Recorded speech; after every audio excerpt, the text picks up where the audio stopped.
This video is an overview of the advanced setup UI. This is something that will most likely be done in the beginning during the installation and then can be locked out because it's not somewhere where the operator will ever really need to go into. So I go to the home icon, system setup, and advanced setup. In here you'll see that I can change the units.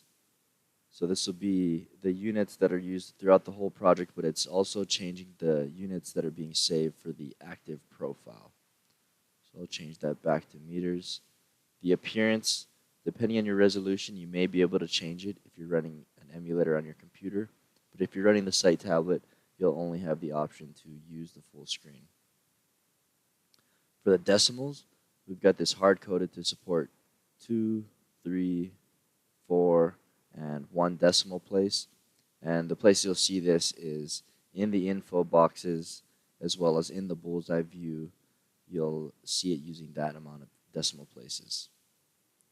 For the info boxes, we've got a choice between basic and advanced.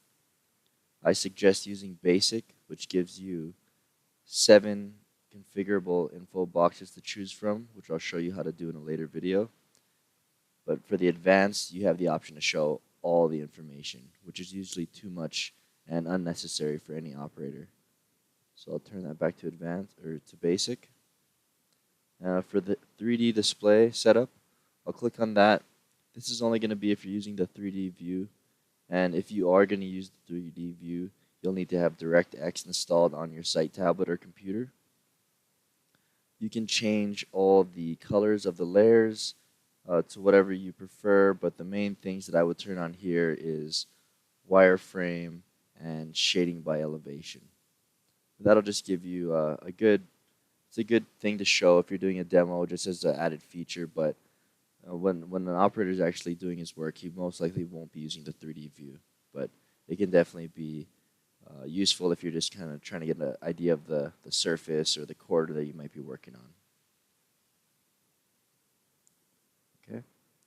And then lastly, there is the backup all settings command. This is something you'll want to do after you've done your measure up, after you've done all the info box configuration, display setup, and you've set up basically everything for the operator, and you're about to leave the site. You'll run this command, and what it's going to do is back up the DPS900 XML file, the user profiles, and the machine profiles that you've created up until that point. So this is a really good thing to do before you leave the site, like I said.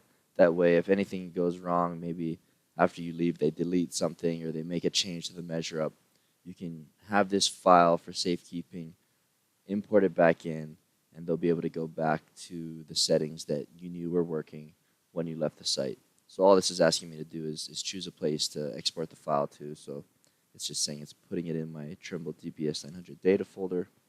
I'll hit accept, and it is just going to write a folder with all those settings that I mentioned.